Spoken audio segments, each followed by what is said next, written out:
that boy. Mo wárí fáyé kí n tó wọlé orin, mo ṣèbà lọ́wọ́ Aláàfin àkọ́kọ́ Ọlárágbárígbí ọba tí ń gbálá kejì. Àkàntì òkè ọba tó pàǹtẹ̀tẹ̀ sánmọ̀ tí ò yingin.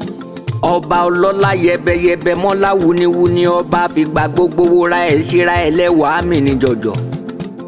Ẹ̀mí àìrí tí ń darí ọ̀run pẹ̀láyé kọ̀ǹkọ̀ bí ẹni tì í gànnàkú bí iyán òjò.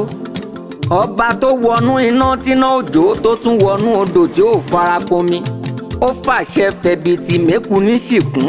Ó ti tó gẹ́ ọba olúwa wá dá sọ̀rọ̀ Nàìjíríà.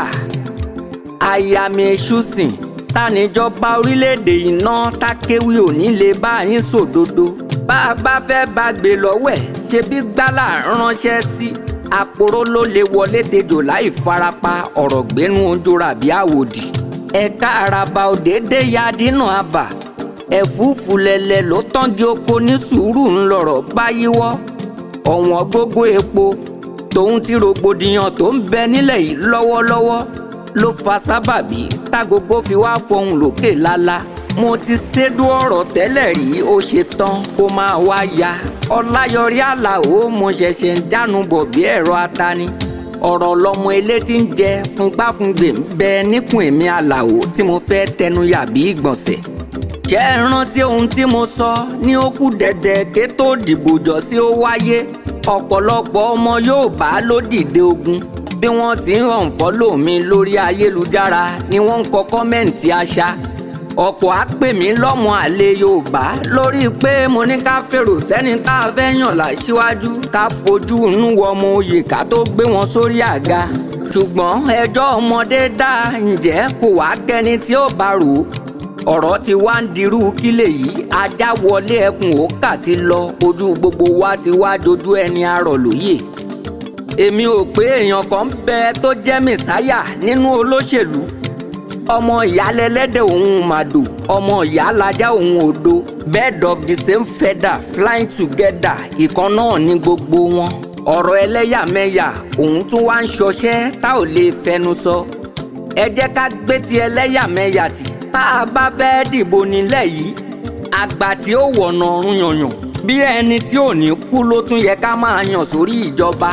Ọ̀pọ̀ àgbà tó ń bẹ nílẹ̀ yìí wọn ò ṣòṣèlú nítorí ará ìlú. Wọ́n ń ṣe é nítorí ẹnu wọn pẹ̀lú tàwọn táyà tọmọ wọn ni. Wọ́n gbàgbé pé àlìmúntùrìgà ń kó wa láwùsáwí oníkálukú ló wọ tiẹ̀ bí ẹ̀wù. Ikú apá kọ̀nàkọ̀nà tí ń bọ́ bá mutí á pààrọ̀ nímọ̀jà bó ṣe tóbi tó nínú kọ́mọ ẹ̀dá olóògùn. Èmi ò pé Bọ́lá Tinubu níṣòro torílẹ̀-èdè yìí ní. Ṣùgbọ́n bólódó dẹ́ bá fẹ́ wá bó ṣe fẹ́ táyà tọmọ ẹ̀ tó fi kó wọn sípò òṣèlú. Kó máa rántí pé àgbà tó jẹun yóò tán tó ń fa wọn lábọ́ ìyẹn ò rántí ọmọ tí ó palẹ̀ mọ́. Àgbà tó bá ń sin ajá ò gbọ́dọ̀ jẹun tán kó tún máa sán ogun. Ẹ wí fún Àkànbí wípé woṣẹ́ ń bọ̀ wá ó ń bọ̀ wá woṣẹ́ èmi rẹ.